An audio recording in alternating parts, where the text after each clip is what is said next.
Mes frères bien-aimés, je suis heureux que vous ayez pu venir jusqu'ici ce matin pour pouvoir adorer Dieu, rendre le culte qui lui est dû, le remercier de tout ce qu'il vous a donné au cours de la semaine, le beau soleil ces derniers jours, la pluie aujourd'hui pour nos jardins, la beauté de nos montagnes vues de loin, la grâce de la foi, de la prière, nous permettant de ressentir toujours la présence aimante du Seigneur et celle de sa Sainte Mère Marie. Et aujourd'hui, nous sommes au milieu de cette fête médiévale, nous souvenant que nos aïeux avaient une très grande foi, qu'ils étaient capables de construire une cathédrale romane comme la nôtre au milieu d'un village de quelques milliers d'habitants. C'est ce qui a fait la fierté des Lescariens, contribuer à la gloire de Dieu en construisant un édifice de toute beauté et de toute grandeur pour lui vouer un culte, pour adorer Dieu. Il y a 1000 ans, ils ont choisi Marie pour être la gardienne de la cité. En réalité, nous savons de sources historiques qu'il y avait déjà eu une cathédrale avant le Xe siècle, que celle-ci avait été remplacée petit à petit par une petite église en l'honneur de Saint Jean-Baptiste, ici même, et qu'on a retrouvé cette église Saint-Jean-Baptiste au début du XIe siècle en ruine.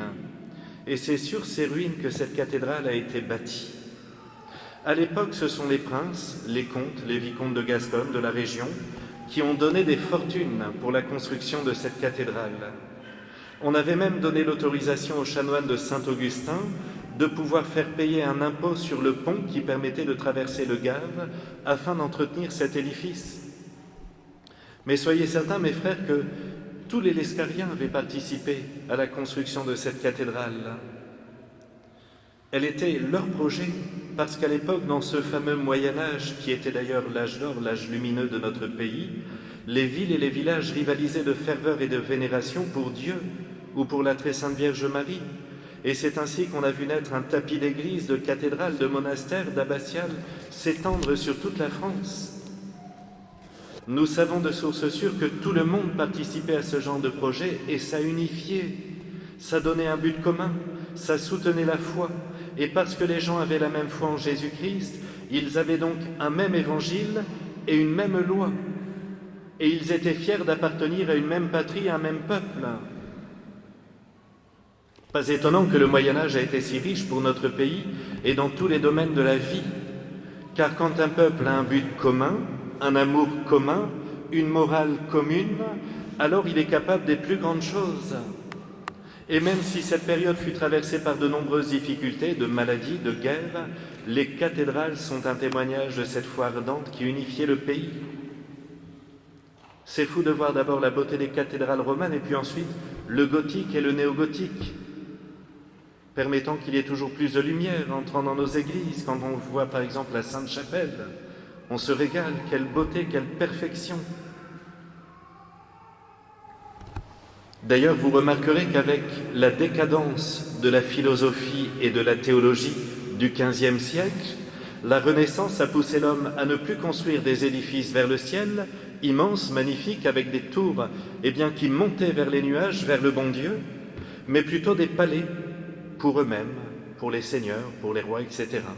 Jusqu'à nous jeter lentement dans les bras de la Révolution qui nous a tellement divisés.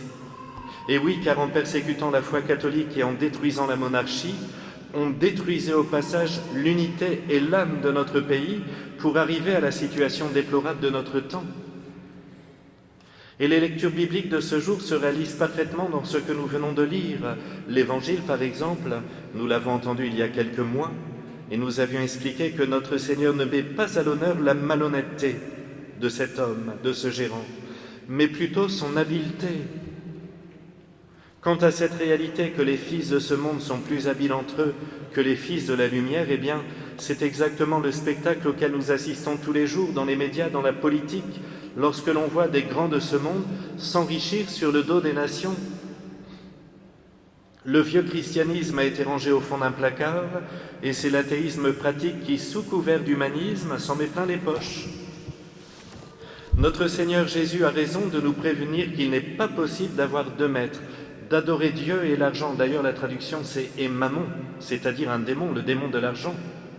Et nous le constatons en effet dans tout ce que nous entendons autour de nous et nous-mêmes dans nos propres vies. Les richesses, l'argent sont capables de nous rendre esclaves et par là de nous séparer de Dieu. D'ailleurs, on pense toujours que ce sont les souffrances qui nous éloignent de Dieu, parfois c'est le cas, mais on se rend bien compte que les richesses sont bien plus trompeuses. Une chose est certaine, c'est que la première lecture nous enseigne clairement que celui qui aura reçu la mission, la belle responsabilité d'une communauté, devra rendre des comptes stricts de sa gérance. Alors n'en déplaise à ceux qui ne veulent pas croire dans le jugement à la fin de notre vie et dans la possibilité de condamner son âme pour l'éternité, la première lecture est on ne peut plus limpide sur le sujet. Jamais je n'oublierai aucun de leurs méfaits, nous dit le bon Dieu à travers le prophète Amos. Alors mes frères bien-aimés, je voudrais m'arrêter aujourd'hui tout spécialement sur la seconde lecture, la lettre de saint Paul à Timothée. J'encourage avant tout à faire des demandes, des prières, des intercessions et des actions de grâce pour tous les hommes, pour les chefs d'État et tous ceux qui exercent l'autorité, afin que nous puissions mener notre vie dans la tranquillité et le calme, en toute piété et dignité. Et il continue l'apôtre en disant que c'est important afin que tous les hommes soient sauvés et parviennent à la pleine connaissance de la vérité. Rappelant que Jésus est l'unique médiateur entre Dieu et les hommes. C'est ça, mes frères, le but. C'est la vérité la plus importante de notre foi.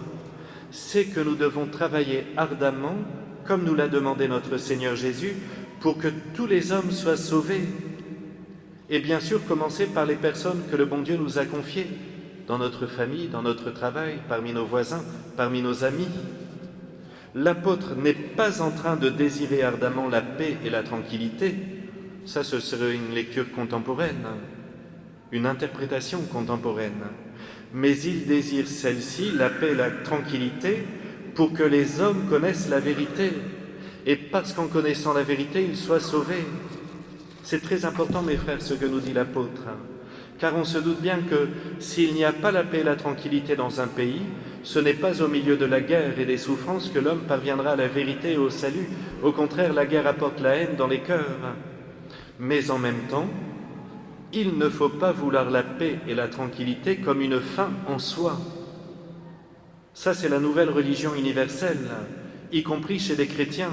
Vouloir la paix et la tranquillité à tout prix comme la chose la plus importante de la vie. Mais à quoi sert la paix dans une nation si les hommes sont dans l'erreur toute leur vie au risque de se perdre pour l'éternité?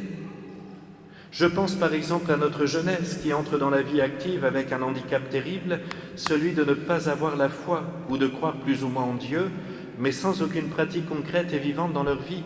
Et malheureusement, s'il n'y a pas la pratique religieuse, petit à petit la foi s'étiole. On en a tous fait l'expérience, mes frères. C'est quoi allumer une bougie à la Vierge Marie? C'est quoi processionner dans les rues de notre ville?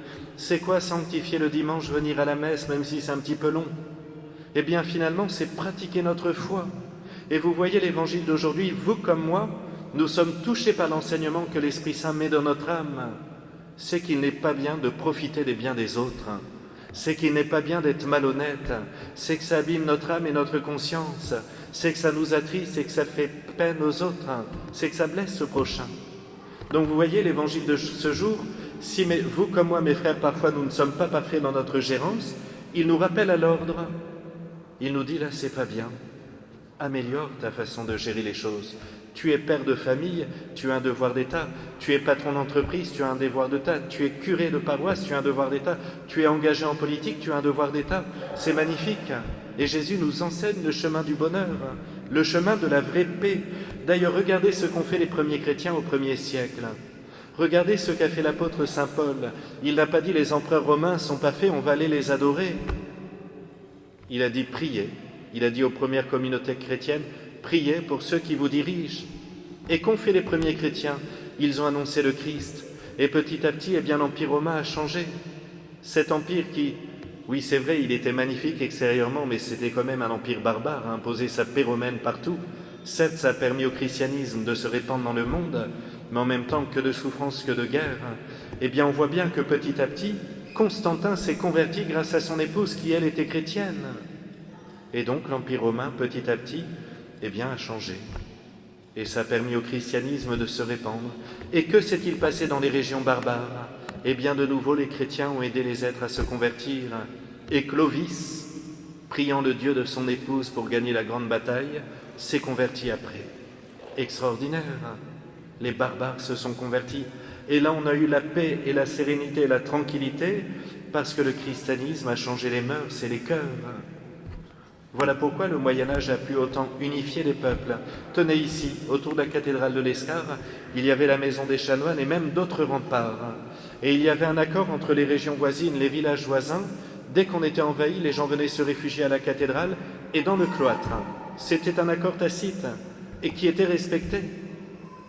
Et combien de fois, à la fin du 9e et début du 10e, les Vikings ont envahi cette région depuis Bordeaux jusqu'ici et brûlaient tout sur leur passage. Mais ça n'arrêtait pas, mes frères, c'est plusieurs fois par an. Et c'était qui accueillait les villageois qui s'enfuyaient? La cathédrale de l'Escar. Ici, on venait se réfugier, on donnait à manger, on soignait. C'est extraordinaire, cette unité autour d'une même foi et donc d'une même loi. Allez mes frères, je termine ici, mais comprenant bien que si nous voulons que notre belle France se relève du marasme actuel, il faut que nous retrouvions la même foi qui va nous unifier. Mais c'est à nous de transmettre cette foi, c'est à nous de ne pas avoir peur de la répandre, comme le font les athées, à travers leurs blagues, à travers leurs discussions à tout va, à travers les publicités, à travers l'école. Eh bien le chrétien lui annonce sa foi en Jésus-Christ, très simplement. Tenez, hier soir, un monsieur me disait qu'il avait perdu la foi dans les années 80. Et finalement, un ami à lui a dit « Je vais prier pour que tu te convertisses, je vais même jeûner. » Et lui, il ne supportait pas l'Église catholique, il lui a dit « Mais je t'en supplie, ne jeûne pas pour moi. Je m'en fous, moi, de l'Église. » Eh bien, 15 jours plus tard, touché par la grâce, il a senti une voix dans son cœur qui lui disait « Va à Saint-Jacques-de-Compostelle. » Depuis Paris, il est parti à Saint-Jacques, il s'est converti. À son retour, il croise son frère qui lui dit « Oh, moi, l'Église catholique, tu sais tout ça, je n'y crois pas. Viens avec moi à Saint-Jacques. » Ils sont partis à Saint-Jacques tous les deux et le frère s'est converti. Mais il faut oser le faire, mes frères, on y va. Viens avec moi à Lourdes, viens avec moi à la messe ce dimanche. Tu viens de perdre un proche, mais viens, on va prier ensemble. Tu as une maladie, mais viens, on va supplier à la Vierge Marie, elle a fait tant de miracles à Lourdes. C'est ça, mes frères, la foi, on la partage très simplement. Et puis on la partage par notre charité. Tu as des problèmes, je vais t'aider. Je vais essayer de soutenir tant bien que mal. Je ferai ce que je peux. Mais c'est ça, mes frères, l'amour et la foi chrétienne. Allez, essayons, et bien, alors que dans quelques instants, la cour céleste va descendre sur l'autel, la Sainte Trinité sera présente. Nous allons communier au corps du Christ qui va nous élever vers le Père Céleste et l'Esprit Saint. Et bien là, nous allons dire, Seigneur Jésus, permettez qu'à mon tour, je transmette la foi. Parfois j'en ai peur, parfois j'en ai un petit peu honte, c'est pas facile, mais donnez-moi la grâce de le faire. C'est vous qui allez m'éclairer, c'est vous qui allez me guider. C'est votre Esprit Saint qui va réchauffer mon cœur pour que ma foi devienne ardente. Ainsi soit-il.